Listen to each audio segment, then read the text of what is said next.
김현정의 뉴스 쇼.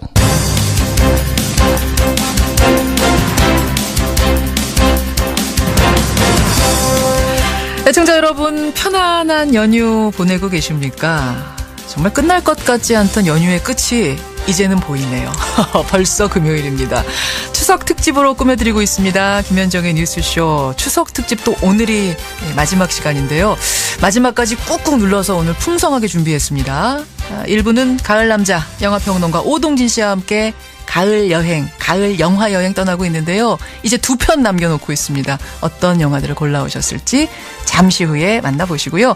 2부에서는 어제에 이어서 유홍준 교수와 함께 알쓸신명, 알면 알수록 신비한 국내 명소들 찾아가 보고 있죠. 오늘 3위, 2위, 1위 남겨놓고 있습니다. 김현정의 뉴스쇼 광고 듣고 출발합니다. 추석 특집 김현정의 뉴스쇼 오동진 평론가와 함께하는 가을 영화 여행. 오늘 오동진 씨 마지막 시간으로 모셨어요. 어서 오십시오. 네. 유홍준 교수님한테 전해 주세요. 그러니까 저도 뭐 월간지에서 한 2년 넘게 영화 명소? 그러니까 영화가 촬영된 곳. 네. 영화 속 명소. 네, 그거 제가 다녔어요. 아, 그러셨어요? 정말 고생했어요. 유홍준 교수님 제가 잠시 후에 나오시면 고생하셨다고. 예, 박하사탕. 박하사탕. 왜 설경구 씨가 나 돌아갈래 그 철도. 그렇죠. 그 어딘지 모르시죠? 어디예요?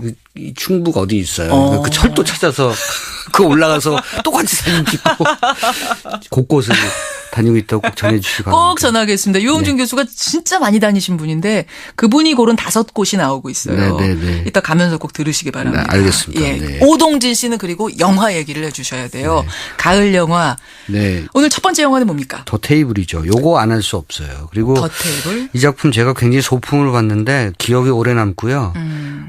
이 작품이 사실은 올 하반기에 나온 수작 중에 상위 랭크 될 영화라고 생각하고요. 김종관 감독이 사실은 많은 영화를 만들었고요. 독립영화계의 길이나예요. 독립영화계의 네. 단편 많이 만들고 장편 많이 만들고 그렇지만 대중적 어프로칭이 좀 뭐랄까 좀 스스로 노력하지 않은 부분도 있고 그래서. 대중성은 조금 부족할지 모르지만 뭐 영화계에서는 아주 호평받는 그렇죠. 독립영화 감독이죠. 이전에 최악의 하루라는 한예리 씨가 나왔던 영화를 작년에 소개한 적이 있었죠. 저 봤어요. 네, 최악의 하루. 정말 좋았어요. 그렇죠. 김종관 감독이 잘 만드는 감독입니다. 그 한예리 씨가 또 나왔네요. 그렇죠. 네.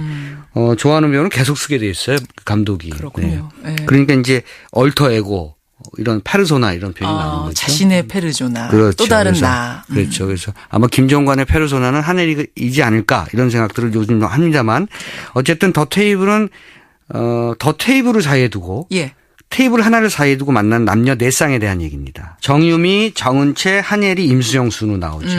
정유미는 만난 남자가 어떤 남자냐면 예전에 고등학교 동창 혹은 중학교 동창 뭐 이렇게 예전에 어렸을 때 동창이에요. 정유미는 탑스타가 돼 있죠.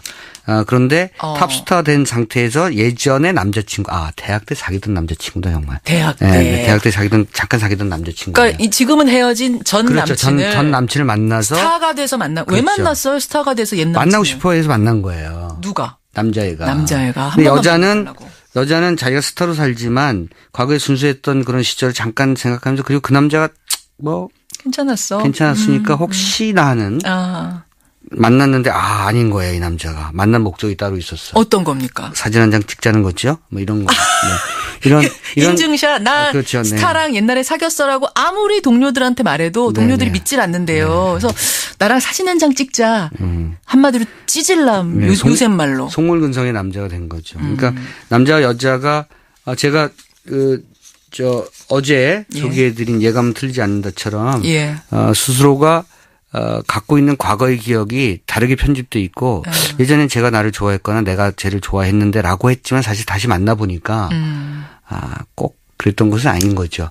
이런 이 커플들이 사실 굉장히 현실성 있는 커플이에요. 이런 사람 많죠. 그렇죠. 네. 그렇죠. 두 번째 얘기 정은채는 제가 이 두 번째 에피소드 참 좋아해요. 저는 사실은 이따 말씀드리겠지만 세 번째 에피소드가 제일 좋고 그다음에 네 번째, 두 번째, 첫 번째예요.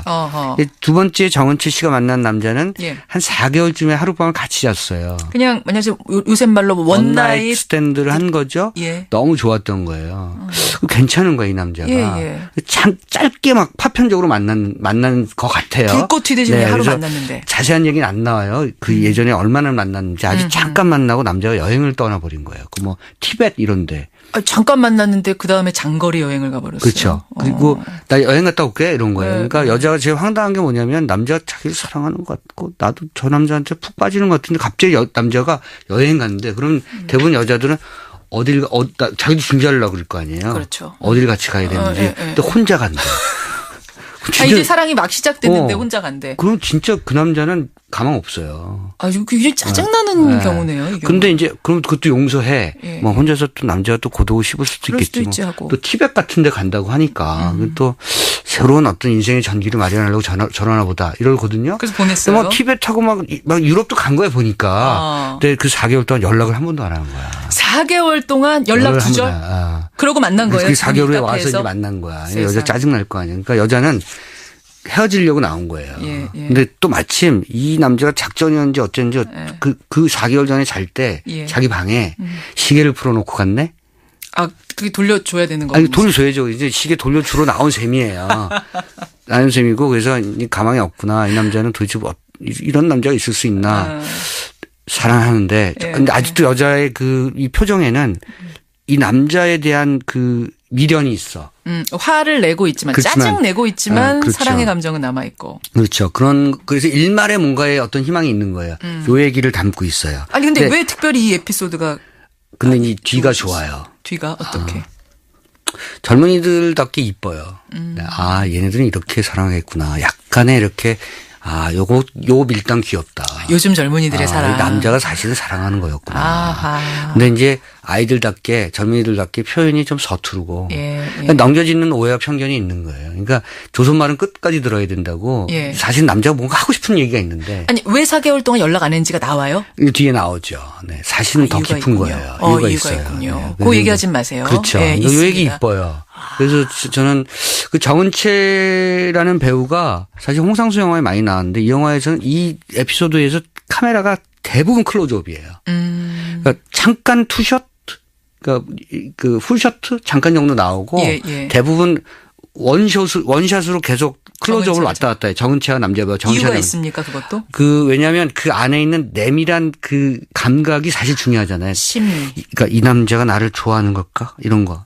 이런 얘기를 했는데 저런 얘기 하면 말도 안 되는 얘기 아니야? 이런 것. 내가 지금 화를 내야 돼. 이걸 말아야 돼. 표현해야 돼. 막 이런 거. 눈썹 하나의 그 움직임이나 그 입꼬리의 움직임 하나하나가 굉장히 중요한 거잖아요. 그게 사실은 얼굴 표정에 모든 것이 나타난다고 하잖아요. 그렇죠. Lie to me라는 미드에서도 얘기하듯이. 그러니까 그런 섬세한 것들을 담아내기 때문에 일부러 클로즈업을 굉장히 강조해서 잡았고요.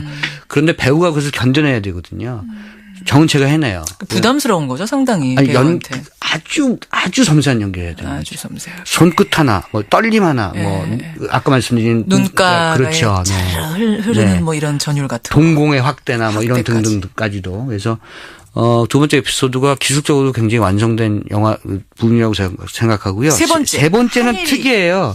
한예리는 전문 사기꾼이에요. 사기꾼이요? 네, 결혼 사기꾼. 결혼 사기꾼. 남자한테 나와요? 접근해서 돈 많은 남자한테 특히 그리고 뭐 이혼남이나 이런 남자한테 접근해서 재산 뺏고 일종의 블랙 위도우죠. 그러니까 저 등치는 사람이네요. 그렇죠. 남자 등치는 그리고 이혼하고 이제 위자료 받고 이런 건데 이제 그 건너편에는 김혜옥이라는 그 중년 여자, 우리 탤런트 아시죠? 그 중년 여배 정말 연기 잘하는. 잘하죠. 제가 남은희 씨 얘기했습니다만 김혜옥 씨도 거의 버금가지 않는. 잘하죠. 버금가는? 네, 버금가는. 네, 그렇죠.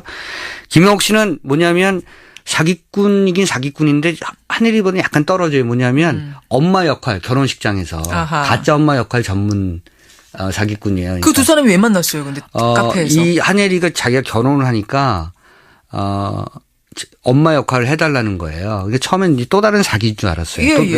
근데 알고 보니까 그게 아니고 하늘이가 진짜 좋아하는 남자를 만난 거예요. 드디어 진짜 사랑을 만난 겁니까? 사기꾼이 진짜 좋아하는 남자를 만났는데 아무것도 아닌 남자인 거예요. 그냥 아주 평범한. 지금까지는 돈 많은 재벌 뭐 이런 사람들 잡아서 돈 많은 재벌 사기쳤는데 사기치려다가 그 밑에 비서를 만난 거예요. 그러니까 그 직원을 만난 거야. 근데 진짜 사랑에 빠졌어요. 정말 사랑에 빠진 거야. 이 남자가 너무 좋은 거야. 이 남자가 너무 착하고. 어허. 그래서 정말 결혼하고 싶은 거예요. 예. 그래서 이 가짜의 얘기지만 예. 이게 진짜인 거예요. 어허. 가짜가 진짜가 된. 어쩌면 우리는 모든 인생을 진짜처럼 살고 있다고 생각하지만 그 위선과 거짓 속에서 일상을 살아가는데 단 한 번만이라도 예. 그 진실을 추격하거나 뭐 진실을 찾거나 진실되게 살아가는 것이 중요하잖아요. 이 여자가 지금 그런 상황인 거예요. 그 상황에 앉은 두 사람. 그래서 그 중년 그 여자도 예. 엄마 역할도 그래서 진지하게 짜는 거예요, 판을. 근데 그 얘기가 이상해서 가슴이 아파요. 그래요. 한 부모가 없나 보죠, 그러니까. 그렇죠. 여기서 네. 한예리 씨는. 한 여자는 이제 마지막이 될지 모르겠지만 정말로 유일하게 진실된 결혼을 하려고 하는 것이고요. 예, 예. 그 여자는 자기가 예전에 딸을 잃었던 여자고 그래서 역시 진실되게 도와주려고 하는 사기꾼 두 여자의 이야기죠. 저는 이 스토리가 제일 좋았어요. 이게 제일 좋으셨어요. 네. 이게 가슴을 절절하게 해요. 네 번째 에피소드 임수정은 예. 놀던 여자예요. 돈이 많아. 예. 결혼도 하려고 그래요. 그리고 뭐 집안끼리 정략 결혼도 있고 근데 사랑하는 남자가 건너편에 있어. 그러니까 이런 거죠. 임수정이 맡은 역할은 그냥 나 결혼할게. 나 결혼 후에도 그냥 같이 살자 이런 거예요. 그런데 이상하게 이 커플의 에피소드도 예. 많이 아쉬워요. 마음속이. 그러니까 먹먹한 느낌이 드는데 그러니까 딱 그 순간. 헤어지지 않았으면 좋겠어요. 근데 남자는 계속 그런 거예요. 아마도 예상컨대 남자는 훨씬 기우는 집안이에요. 예. 그러니까 같이 하면 자기가 갖고 있는 늘 자기가 갖게 되는 열등감과 뭐 등등이 관계를 해칠 것이라고 생각하고 여기서 정리하는 것이 맞다고 생각하는 거죠. 헤어지는 것을 의지로 작동시킬 때 그 참 안타까운 얘기거든요. 그렇죠. 임수정은 매우 의도적으로 가벼운 척 굴지만 사실 예. 임수정도 마음 아파하고 있는 거고요. 예. 그러니까 헤어지는 커플. 사랑의 색깔은 굉장히 다양하다. 그리고 사랑은 저는 이 영화들을 보면서 이 영화 에피소드를 보면서 무슨 생각했냐면 예. 어쨌든 사랑은 구애받지 말아야 된다. 사랑하게 해주자. 우리 사랑하게 해주세요. 그렇죠. 뭐 이런 겁니까? 그거 뭐 대단한 일이라고 그냥 사랑하게 해주면 된다. 이런 생각을 했습니다. 더 테이블 굉장히 매력적인데요. 네, 옴니버스식 영화. 참 그리고 보기 드문. 특징이 뭐냐면 예. 김종관 감독이 굉장히 여성적이잖아요. 여성적 시선이 다 담겨져 있어요. 그러네요. 김종관 감독의 그 뭐랄까요 세계관 이런 것들이 좀 느껴지고요. 그 사랑에 대한 스토리는 그게 소설이 됐든 영화가 됐든 연극이 됐든 기본적으로 자전적일 수밖에 없어요. 그렇죠. 자기의 경험이 밑바탕 되지 맞아요. 않는 그 러브 스토리는 없어요. 그렇죠. 그러니까 그걸 전부 다큐멘터리처럼 담아내진 않더라도 아마 김종관 감독에게는 정유미 에피소드, 정인채 에피소드, 한혜리 에피소드, 임수정 에피소드 다 있을 겁니다. 그 얘기를 4개의 옴니버스로 풀어냈습니다. 저는 올 한 해 주옥 같은 예. 저예산 상업 영화라고 생각하고 주옥 같은 아트 영화라고 생각합니다. 10만 관객을 돌파했습니다. 이건 사실은 다양성 영화에서 이거 어마어마한 기록이라고 그렇죠. 해요. 네. 저 오늘 가서 이거 당장 보겠습니다. 더 테이블. 네. 어떤 노래 하나 듣고 올까요? 가수 장재인 씨 좋아하시잖아요. 예. 그 장재인 씨가 뮤직비디오를 요 영화를 가지고 콜라보를 했어요. 뮤직비디오를. 네. 그래서 장재인 씨의 노래 그거 듣겠습니다. 추석 특집으로 함께하고 있습니다. 오동진 평론가와 함께 떠나는 가을 영화여행. 어느덧 마지막 편까지 왔네요, 오동진 씨. 네. 이번에는 마지막 편은 정말 고민 많이 해서 골라오셨을 것 같은데. 왜냐하면 이제 휴일의 끝에 정신을 차려야 되거든요. 정신 차려야죠. 이게 너무 이제 지금 넉넉히 있었으니까 예. 두뇌 게임 좀 해야 돼요. 두뇌 게임 영화 어떤 겁니까? 지적 스릴러 한 편. 네. 인비저블 게스트란 그 영화 골라왔고요. 이것도 개봉작이죠. 개봉작이죠. 예, 네. 예. 인비저블 게스트 보이지 않는 초대 손님 뭐겠습니까? 살인자죠. 살인 영화. 인비저블 게스트가 있는 거죠. 그러니까 이야기의 시작은 밀실에서부터 시작되는 거예요. 예. 그러니까 이야기의 시작은 사실은 한 그 나이 먹은 여자 변호사가 살인 용의자로 몰린 그 남자를 찾아가서 사건을 재구성하는 얘기예요. 그러니까 호텔에서 마주 앉아서 그때 과연 무슨 일이 있었던 거야? 그러니까 남자가 플래시백으로 얘기를 하기 시작합니다. 과거로 돌아가서 밀실에서의 살인 사건인 거죠. 그러니까 이 남자, 그러니까 여자를 죽였다고 지금 이 남자는 몰려 있는데요. 예. 그 여자하고의 관계가 내연 관계예요. 남자는 가정이 있고 여자는 비교적 굉장히 유복한 집안의 유부녀예요. 예. 둘은 내연 관계인데 어쨌든 어느 호텔 밀실에 있다가 갑자기 누군가 침입했다는 거죠. 그리고 자기는 그 침입한 누군가 인비저블 게스트한테 머리를 맞고 그 거울에 부딪혀서 기절했는데 예. 깨어보니까 여자가 죽어 있는 거죠. 그래서 경찰이 들이닥쳤는데 예, 깨워서 막 그랬더니 밖에서는 복도에서 웅성웅성하고 사람들이 들어오려고 하는데 자물쇠는 걸려 있는 거예요. 자, 생각해 보시면 밀실이에요. 예. 다 자물쇠 걸려 있고 침입한 흔적도 없고 나간 흔적도 없는데 세상에. 여자는 죽어 있다. 그러니까 아주 유력한 용의자인 거죠. 첫 번째 용의자가 될 수밖에 없는 상황인 탈출구가 없는 밀실에서 그렇죠. 나는 네. 정신이 있고 한 사람은 죽어 있는 그렇죠. 거니까. 나는 누군가에게 맞았다. 그래서 여기 상처도 있어요. 예. 근데 그럼에도 않아요. 불구하고 들어온 흔적이 없고 들어올 그런 비밀 통로도 없고 예. 나간 탈출한 흔적이 없는데 그럼 당신이 죽인 것밖에 되지 않지 않느냐 이런 거죠. 그래서 이제 이 남자가 자신의 누명을 벗어나겠다고 변호사하고 얘기하는 과정을 그리고 있는 거예요. 그런데 변호사는 얘기하는 거죠. 도대체 네 둘 사이에 무슨 일이 있었던 거야? 그걸 얘기해 줘. 그렇죠. 너는 나에겐 진실을 얘기해야 돼. 그러니까 이제 서서히 얘기를 풀기 시작하는 거예요. 뭐냐면 그 사실은 둘이서 미래를 즐기다가 오다가 교통사고를 내는 거죠. 거기서부터 이제 사건이 꼬이기 시작하는 거예요. 교통사고가 나서 누군가 죽은 거고요. 누군가 죽은 것을 은폐한 것이겠죠. 이 두 남녀 사이에 비밀이 있었던 거예요. 그리고 이제 여자가 죽은 거죠. 그러면 과연 누가 죽였을까? 이 사람들은 사실은 두 사람은 살인자인 거죠. 그러네요. 그렇죠. 왜냐하면 그것을 공동살인자인 거죠. 그 경찰 신고를 안 했으니까. 그러네요. 그리고 시신을 유기했으니까. 예. 그렇다면 분명히 이 여자를 죽이려고 하거나 이 남자를 죽이려고 하는 동기가 있는 누군가가 있을 수 있죠. 그렇죠. 근데 이제 밀실이에요. 예. 요 얘기를 푸는 겁니다. 이거 두뇌 게임이네요. 네. 이건 무슨 셜록 홈즈 느낌의. 네, 저는 단박에 풀었어요. 푸셨다고요? 저는 제가 셜록 홈즈 뭐 루이팽 제가 안 본 그 아가사 크리스티, 뭐 여러분들 잘 모르시겠습니다만 제가 좋아하는 작가인 로렌 샌더슨 안 본 게 없어요. 저 어렸을 때. 전 중1 때부터 아주 음습한 추리극을 다 본 사람입니다. 그래서 이 영화 딱 보고 그냥 범인 맞추셨어요? 네, 밀실 살인 사건은 다 방식이 있습니다. 잠깐만, 저도 뭐 지금 하나 떠오르긴 하는데 yes or no만 해주실 수 있어요? 네. 이 죽은 여성의 내연녀의 남편. 알아서 상상하시죠. 근데 저기 동기는 있죠. 그렇죠. 동기는 있는 거죠. 그러니까 동기 있는 사람은 여자의 남편일 수도 있고 남자의 부인일 수도 있고. 그리고 교통사고로 죽은 사람의 인척관계에 누군가일 수도 있죠. 부모일 수도 있고 누군 다 있죠. 아니면 정의로운 경찰일 수도 있죠. 네. 재밌네요. 인비저블 게스트. 그런데 이제 모든 음모국은요.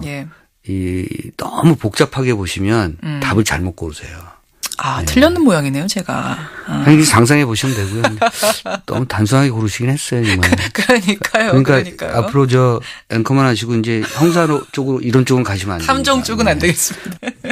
이 영화 스페인 영화고요. 스페인이 사실은 영화를 잘 만드는 국가입니다. 근데 우리나라가 낯선데 사실 스페인 영화 하면 스페인 영화 스페인에 알레한드로 아메나바르 같은 감독, 디아더스 같은 영화나 예전에 테시스 이런 영화, 공포 영화 잘 만들어요. 그래서 스페인이 사실 영화적 강국이기도 한데 경제적으로 좀 많이 안 좋았고요. 그렇죠. 또 하나는 우리나라가 미국 영화나 일본 영화 약간 외에는 다른 외국 영화를 그렇게 선호하지 않아요. 맞아요. 우리가 좀 거르는 게 있어요. 영국 영화, 프랑스 영화, 스페인 영화, 이탈리아 영화 다 좋거든요. 그런데 영화 산업 구조가 지나치게 이렇게 돼 있어서 그런 측면에서 보면 이 스페인 영화를 만나시는 또 다른 어떤 재미도 있을 수 있는 그런 작품입니다. 네. 저도 지금 보면서 제가 맞췄는지 안 맞췄는지 확인해보고 싶어도 어디 극장에 걸린 게 몇 개 없어요. 네. 이게 참 스페인 영화의 한계군요. 지금 배급의 문제기도 하고.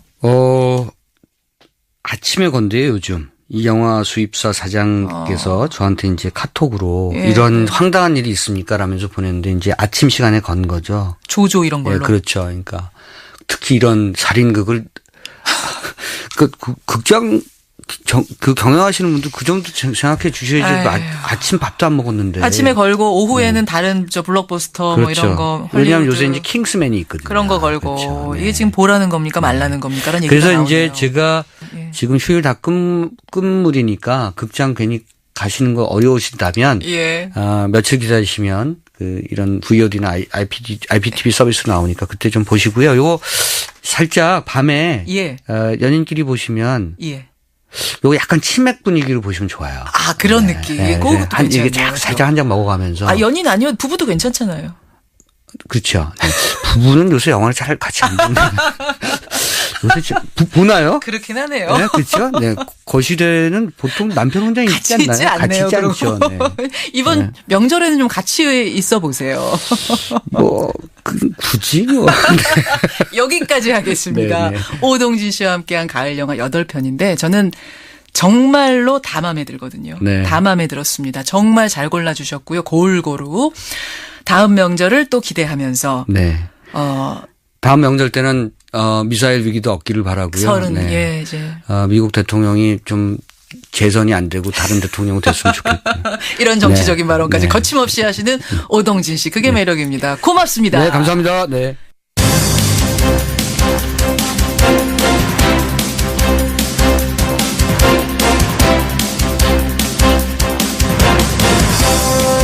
김현정의 뉴스쇼 추석 특집으로 함께하고 계십니다. 2부 출발합니다. 오늘 2부에서는요. 어제에 이어서 나의 문화유산 답사기의 저자시죠. 유홍준 교수와 함께하는데요.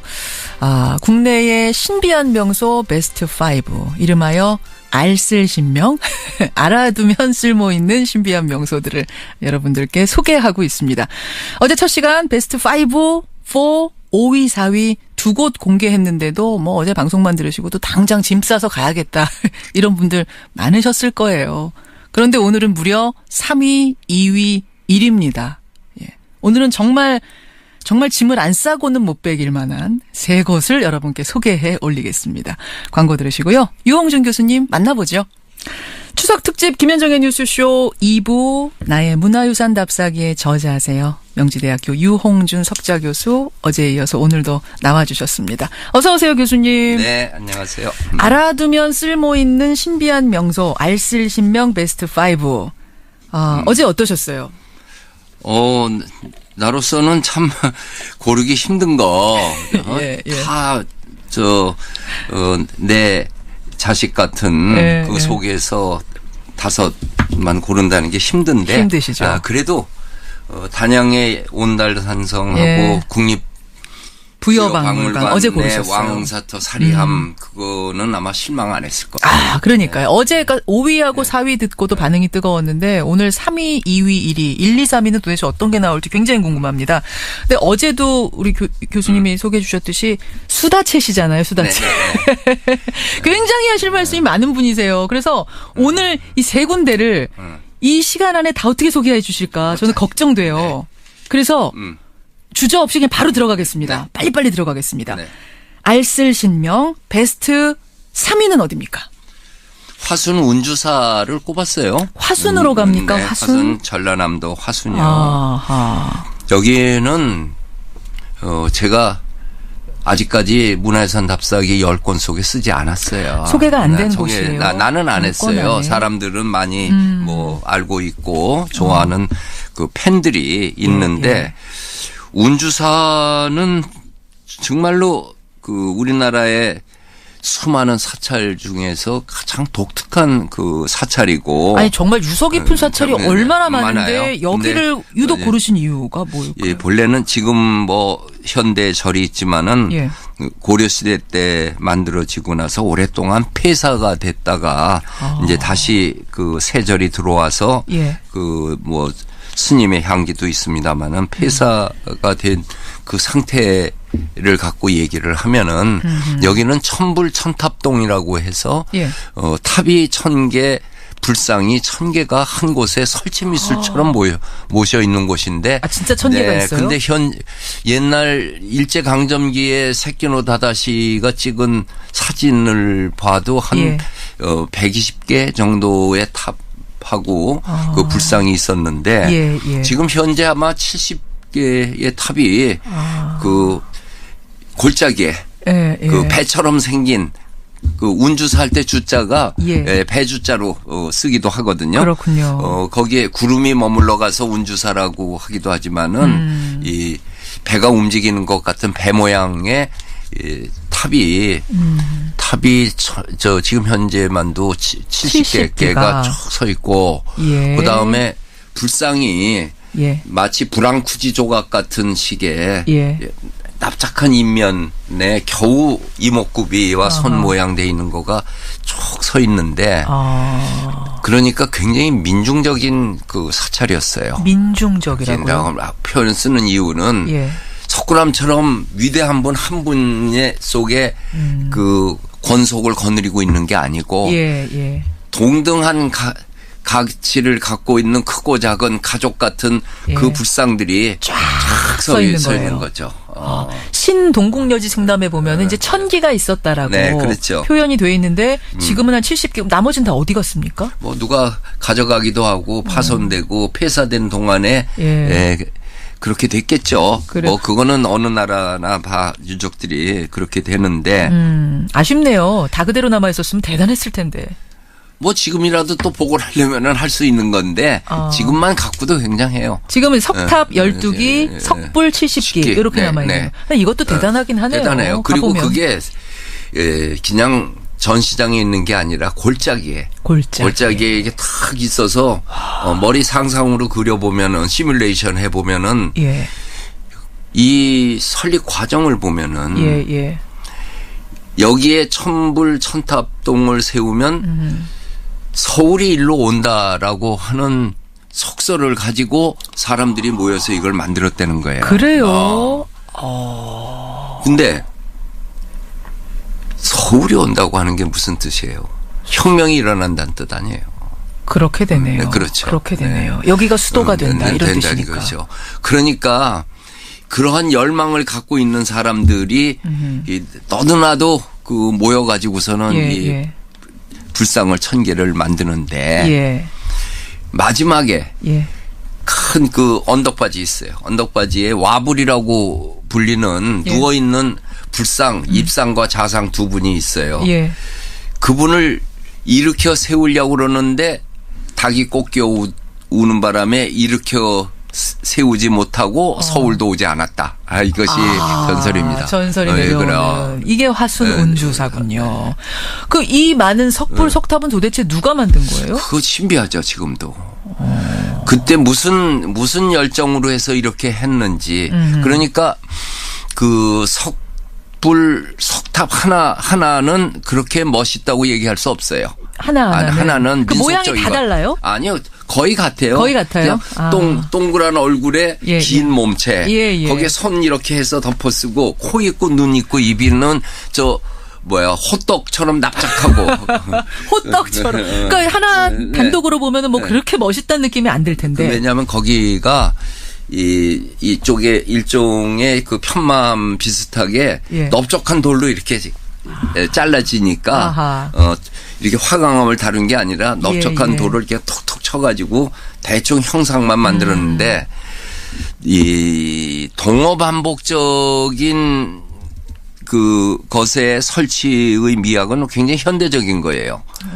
그러니까 뭐 요즘에 우리 단색조라고 하는 그 70년대 미술이 현대미술 시장에서 유행하는 거 보면 어떤 분은 점만 막 찍었고 어떤 분은 물방울만 막 그렸고 그렇죠. 어떤 분은 그냥 여기저기 사각형으로 뜯어 놓고 하는 건데 그 매시브하게 동어 반복을 해왔을 때 오는 그 확장감, 공간 개념 더 편하게 얘기하면 개나리꽃 한 송이는 별로 이쁘지 않지만 개나리꽃으로 매시브하게 폈을 땐 이쁘잖아요. 그렇죠. 그렇죠.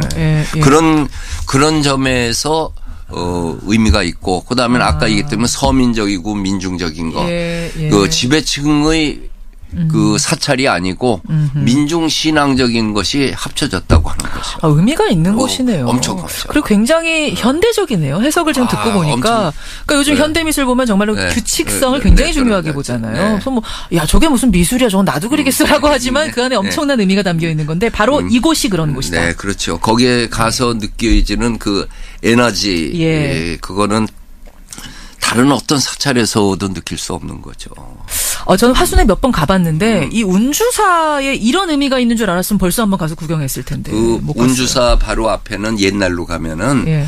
중장터 삼거리가 있어요. 중이 장보는 삼거리. 중장터 삼거리. 거기도 가볼 만해요.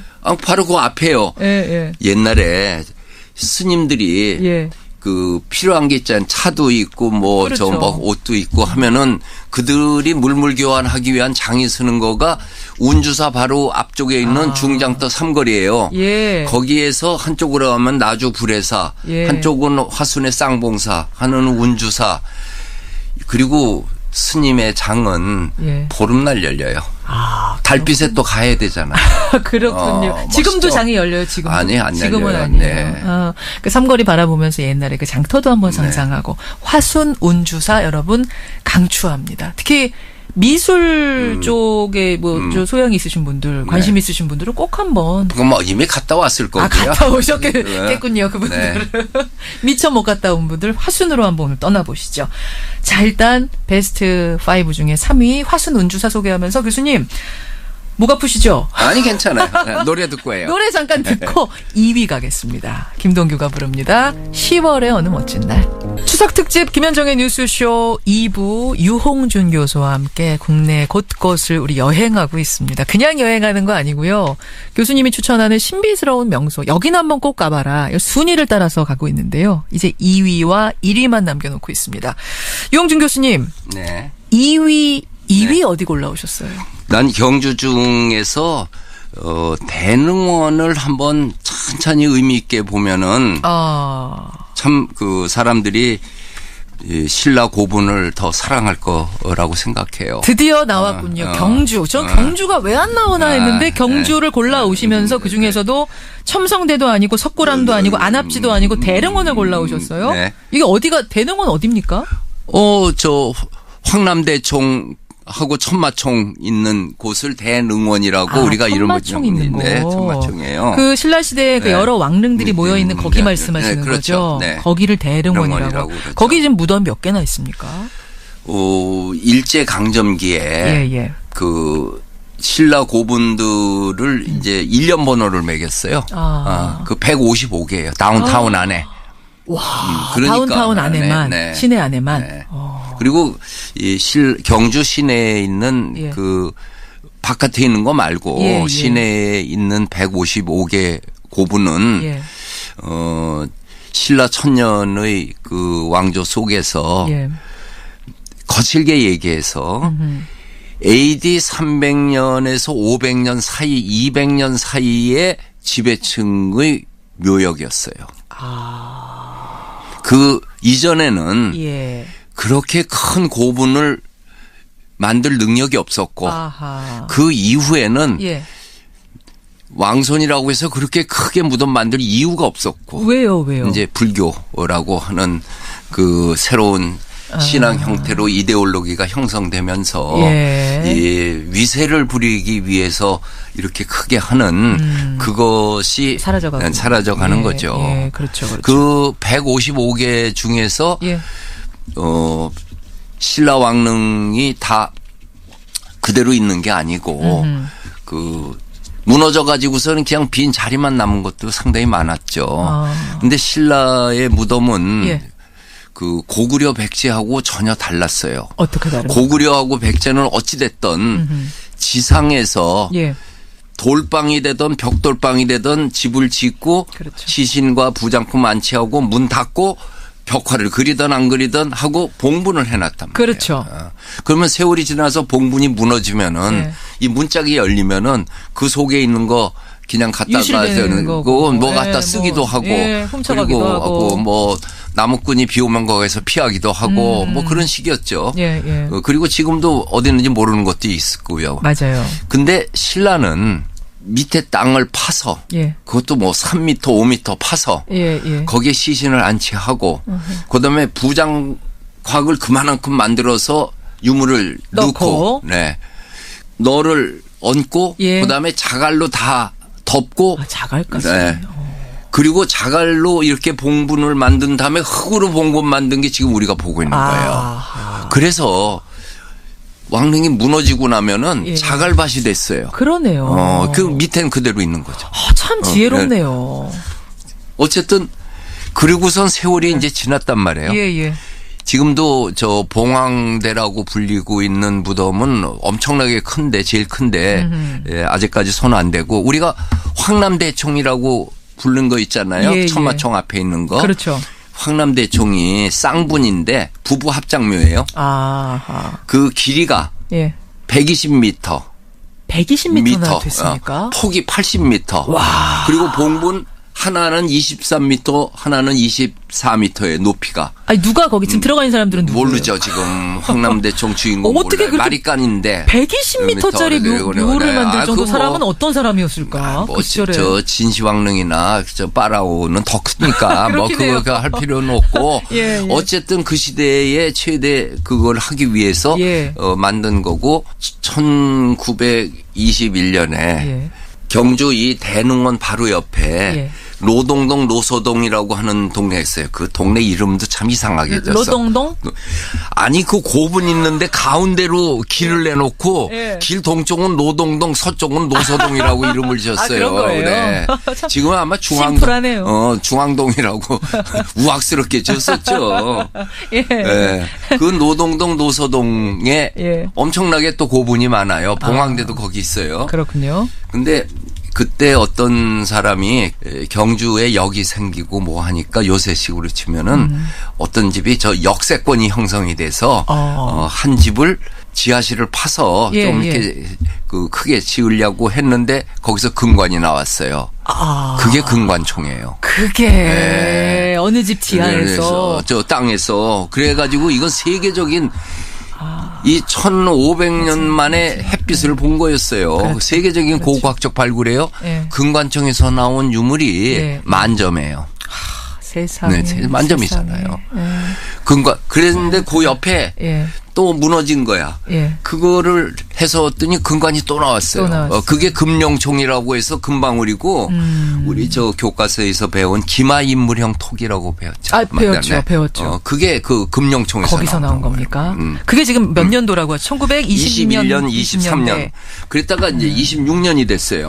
26년에 저 경주역에 그 기차를 갖다가 보관하는 차고를 하나를 하려면은 그 자갈도 필요하고 흙이 필요하니까 어떡할까 하다가 그 옆에 있는 거 그 무덤 하나 그냥 거기 있는 거 갖다 쓰자. 그래가지고 하나 한 게 서봉총에서 또 금관이 하나 나왔어요. 그냥 파기만 하면 나오는군요. 경주는 그냥 파기만 하면 나와요. 근데 그 이후에 여러 곳을 했는데 금관은 안 나왔어요. 그래요? 그리고 나서 1973년, 4년 그때 보문단지 계획이 세워가지고 그 보문단지를 할 적에 이제 투자하잖아요. 호텔도 짓고 막 이러는 보문단지요. 보문단지. 경주에. 그때 이제 예산 쓰는 김에 고분 하나 제대로 발굴해보자. 그래서 그래서 황남대총을 발굴하는 거예요. 금관이 나오면 우리가 확실하게 여태까지는 봉분을 발굴한 적은 없었거든요. 무너진 봉분, 고분만 했지. 그렇죠.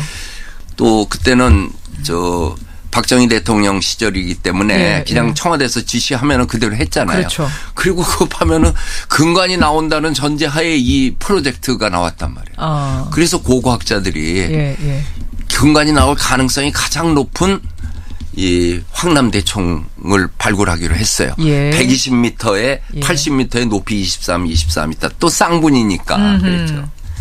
그래서 발굴을 하려고 그러는데 우리 그 당시 고고학 선배들이 생전 한 번도 고분을 파본 일도 없이 이거를 한다는 건 임상 실험은 한 번도 안 하고 수술 들어간 거하고 똑같잖아요. 그러네요. 그러네요.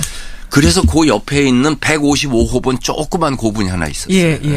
이거를 시험 발굴해보자. 거기서부터 임상실험을 한번 해보는 겁니까? 흙을 걷어내니까 얼마큼 들어가니까 자갈이 나오고 얼마큼 들어가니까 널이 나오고 그 속에서 뭐가 나오더라. 그래서 그 1년에 걸쳐서 그거를 해보고 흙을 털고 했어요 실제로. 근데 거기서 금관이 나와버렸어요. 세상에. 그게 천마총이에요. 그게 그 유명한 임상실험용으로 한번 테스팅해본 거기가 천마총이에요. 120m짜리 그거는 타기 이제 전에. 그래갖고 이제 그거를 경을 해서 이제 황남대총을 했더니 부부 합장묘에서 남쪽은 남자고 북쪽은 여자인데 거기 이제 뼈가 나왔기 때문에 DNA 조사해서 알게 됐죠. 골치 아프게 나왔어. 여자 무덤은 금관인데 남자 무덤은 금동관이야. 그래서 이 금관이 지금도 골치 아파요. 결론 안 났어요? 안 났어. 이 금관이 왕관이냐 아니냐. 왕관이냐 제관이냐. 제관은 여자도 있었거든요. 그다음에 이게 실제로 썼냐 부장용이냐. 그건 네 가지로 서류가 남아있는 거죠. 그리고 황남대총에서 나온 유물이 38,000점이에요. 세상에. 그래가지고 몇 년 전에 국립경주박물관에서 황남대총 그 발굴 37년 된 만에 처음으로 38,000점 총 전시회를 했어요. 그랬습니까? 깨진 그릇은 깨진 그릇대로. 그냥 창고까지 가지고선 전시를 했어요. 엄청나. 마트의 창고 대방출 같아요. 어마어마하네요. 그때 그 이영훈 관장이 아주 그냥 파격적인 고고학적인 그 전시회는 감동적이었어요. 그러네요. 그랬는데 그때 난 이제 문화재청장 그만두고 나와 있던 기양 서생인데 그 신문 기사를 보고 황남대총의 창고 전체를 다 보여준다 가서 58,000점이라고 써 있더라고. 저 이번 황남대총에서. 그래서 그 관장한테 박물관 그 전시한 사람한테 잘못된 물어봤죠. 거예요? 아니지. 내가 청장 시절 알기는 38,000점으로 알았는데 이번 이 조사 속에서 어떻게 2만 점이 나왔냐 뭐냐 그랬더니 황남대총에서는 귀걸이 목걸이 말고 가슴걸이라고 해서 구슬을 몇 가닥으로 해가지고 이렇게 해서 마지막에 고곡을 딱 해놓은 게 두 개가 다 나왔어요. 근데 가슴걸이 구슬이 끊어져서 씌워봤더니 그게 2만 개의 알이에요. 그래서 58,000점으로. 가슴걸이 일종의 목걸이 같은 게 그렇죠. 끊어졌는데 거기서 구슬이 2만 개가 나. 그러니까 신라라는 곳이 말이죠. 지금 좀 말씀드리면서 도대체 얼마나 화려했던 곳인가, 또 얼마나 잘 살았던 나라인가 이런 생각하게 되네요. 그 황남대총의 그 늦가을 이제 중추절에 이맘때 그 잔디도 누릇하고 주변에 갈대도 있고 그거를 한번 거닐고 나서 국립경주박물관으로 가면은 거기 있는 유물들이 다시 보일 겁니다. 저는 이제 6학년 때 수학여행으로 경주를 한번 갔다 오고 아니군요. 고등학교 때군요. 고등학교 때 수학여행으로 경주를 한번 갔다 오고 한 20년 후에 40이 돼가지고 한번 갔거든요.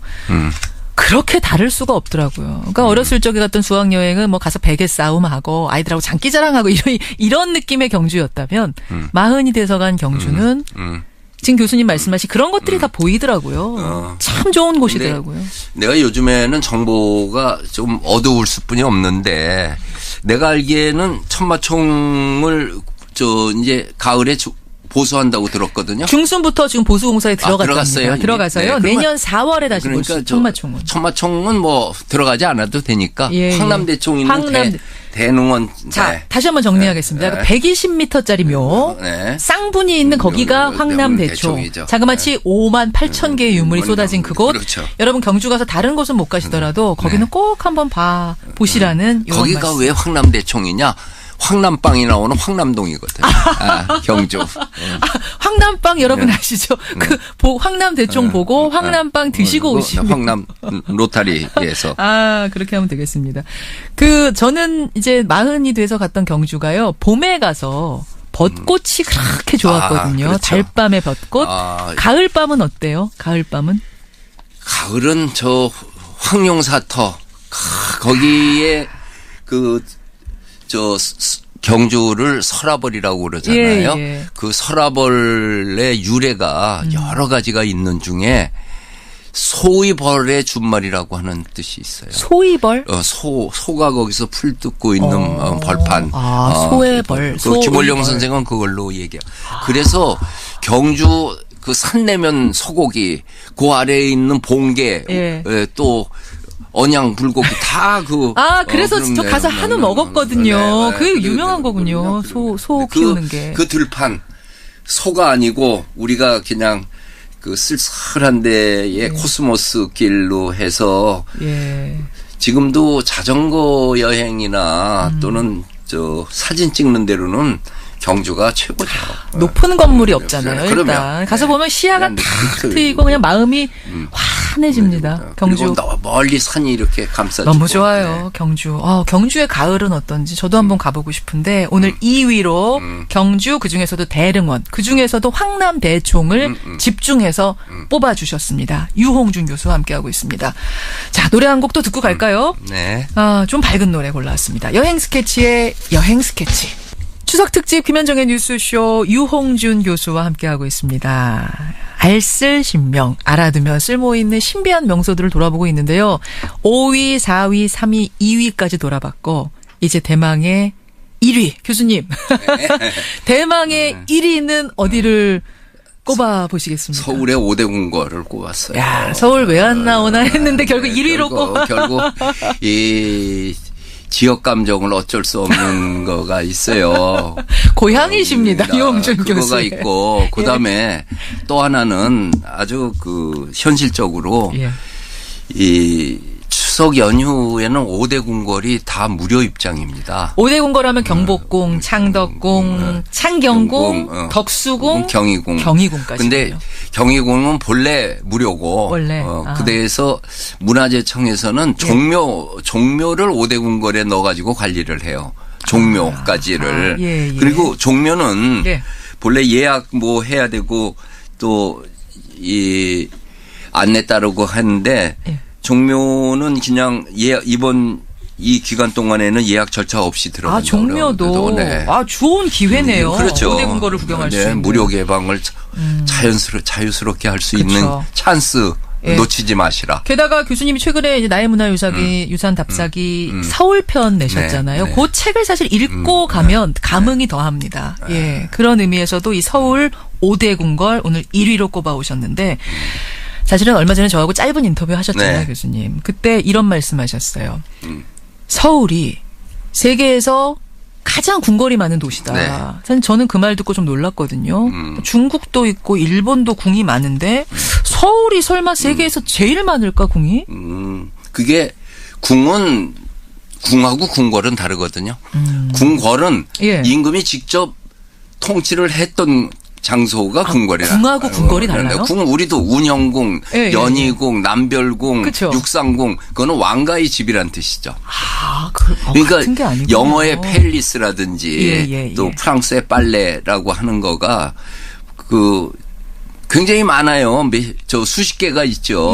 뭐 윈저공이 살던 데도 그렇고 맨체스터에도 있고 뭐 프랑스 가면은 뭐 그랑 빨레, 뿌티트 빨레 하면서 큰 빨레, 작은 빨레 하고 떠들더라고. 그게 아니고 루블, 베르사유 이게 궁궐이죠. 진짜로 왕이 살던 다스리던 그 왕이 살던 집 궁궐. 근데 500년 왕조 속에서 처음에는 경복궁하고 창덕궁하고 양궐 체제로 있다가 임진왜란이 일어나면서 이 새로 창덕궁 봉헌할 때 임금이 선조대왕이 왔을 땐 경운궁이라고 하는 곳에 임시로 있었거든요. 그렇죠. 궁궐이 없어서. 그게 나중에 발전한 게 덕수궁이고 그리고 경희궁은 광해군이 참 처음에는 열심히 잘 했는데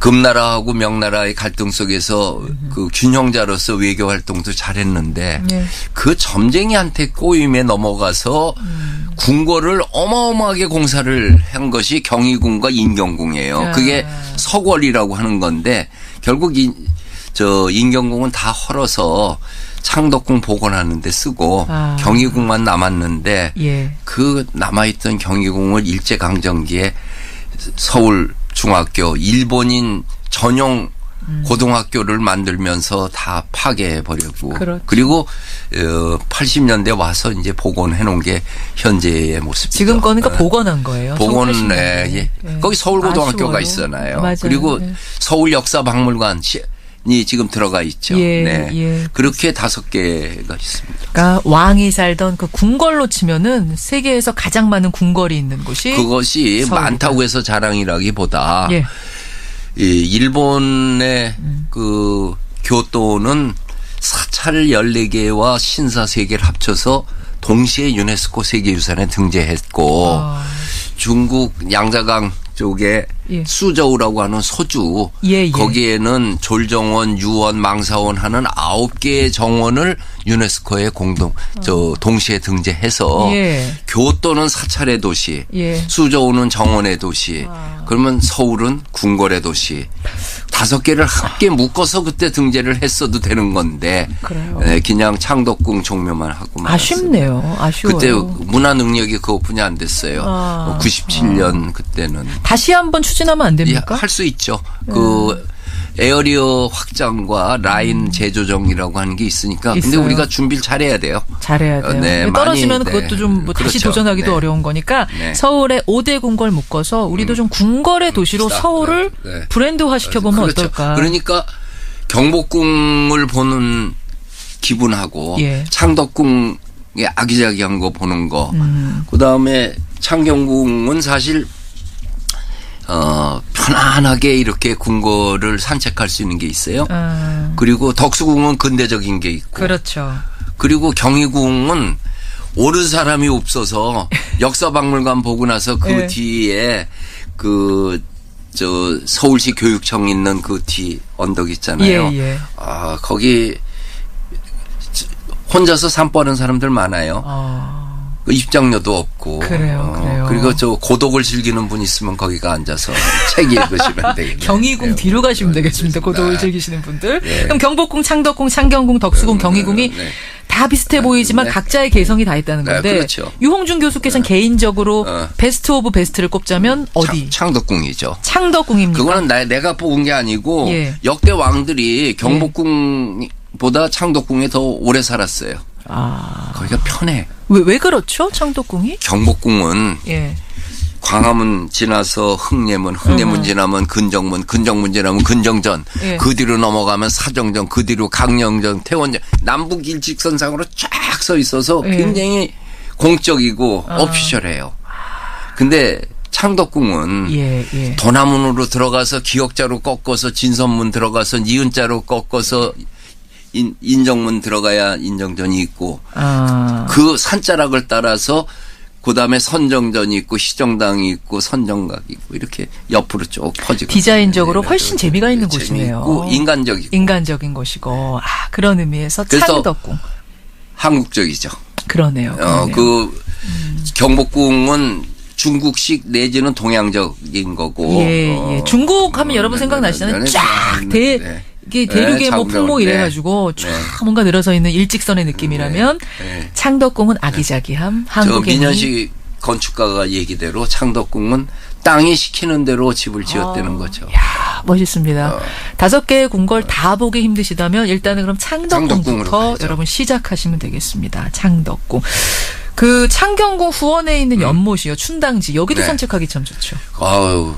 옛날에 거기가 저 케이블카 왔다 갔다 하고 그 보드 놀이하고 그런 데 보트. 근데 창경궁이 창경원 시절을 경험했던 분하고 아닌 분이 생각하는 게 전혀 달라요. 저는 이제 창경원을 잘 모르거든요. 모르는 세대. 동물원 시절에 봤던 사람은 옛날 소풍 갔을 때 부모님하고 가서 내 코끼리 보고 사자 보고 물개 봤던 그 추억과 함께 일어나는 거고 지금은 창경궁을 좋아하는 사람은 또 있어요. 마니아들이 따로 있어가지고. 창경궁 마니아가 따로 있습니까? 어떤 사람들이 또 창경궁을 이렇게. 거기는 통명전도 그렇고 그 궁 안에 들어가서 편안하게 혼자 책 갖고 가서 읽을 수도 있고 그래요. 거기도 고독한 사람들이 좋아하는 곳이에요? 아니 조금 그 오픈되어 있으니까 그 뭐 카페에 가는 정도의 그 느낌으로 가서 책 보고 이런 거. 카페에서 책 보느니 창경궁 가서 책 보고. 좋은 아이디어시네요. 서울 궁궐 뭐 소풍이나 가야 가는 곳, 학교에서 견학이나 가야 가는 곳 이렇게 생각하지 마시고요. 하나하나의 그 매력에 한번 빠져보시라 이런 추천이십니다. 서울은 사실은 5대 궁궐 말고도 소개해 주실 곳이 사실 굉장히 많은데 맞죠. 굉장히 많은데. 네, 요 다음에 서울 답사기 앞으로 2권 더 쓰면 한 권은 한강과 북한산을 쓸 거고 하나는 이 사대문 안에 있는 묵은 동네 이야기. 묵은 동네 이야기. 와, 이거 재밌겠는데요. 가회동, 통인동, 성북동, 인사동.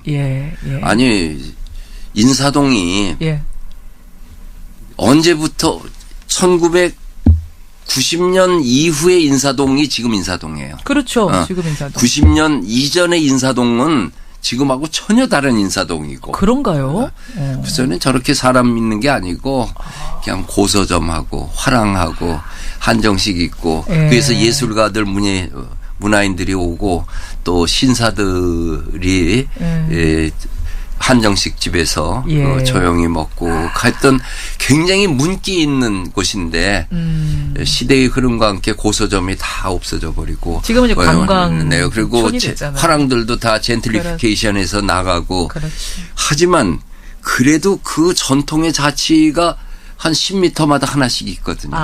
그게 있어서 인사동이란 말이에요. 그래서 그 얘기를 써주고 싶어. 이것도 참 재밌네요. 서울의 묵은 동네 이야기 기대하겠습니다.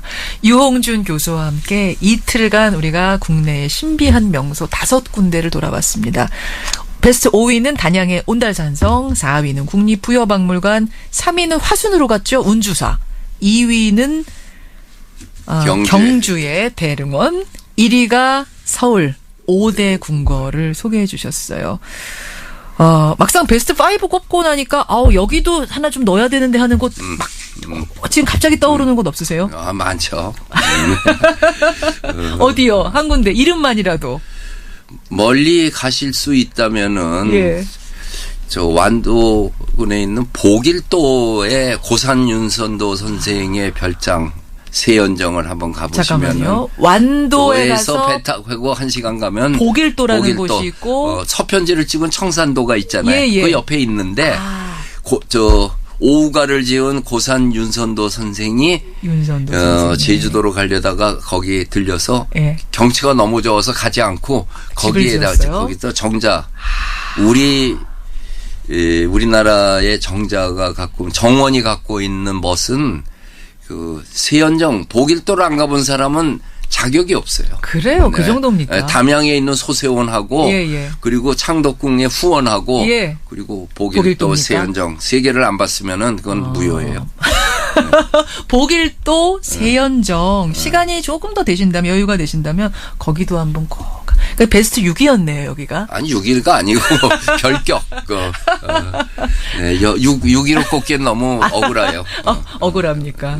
논외로 하는 특별 부록으로 너무나 멋진 곳 여기까지 오늘 넣으면서 유홍준 교수와 함께한 이틀간의 특집 마무리를 해야 될 텐데요. 교수님 어떠셨어요? 추석 이렇게 보내니까.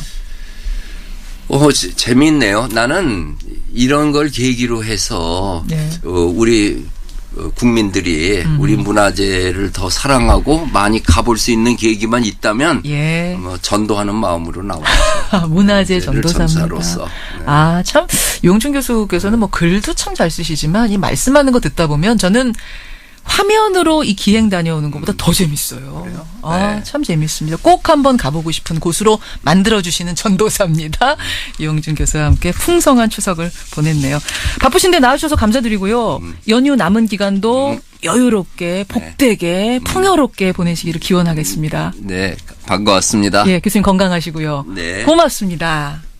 김현정의 뉴스쇼 오늘도 추석 특집으로 꾸며드렸습니다. 어떻게 넉넉하게 보내셨나요? 휴일은 다음 주 월요일까지지만요. 월요일부터는 출근하시는 분들도 꽤 많으시더라고요. 연휴에 밀린 뉴스들 꼭 챙겨야 할 것들 싸가지고 저는 월요일에 여러분들 다시 찾아뵙겠습니다. 연휴 마무리 잘 하시고요. 마지막 곡 변진섭의 새들처럼 들려드리면서 인사 나눕니다. 고맙습니다.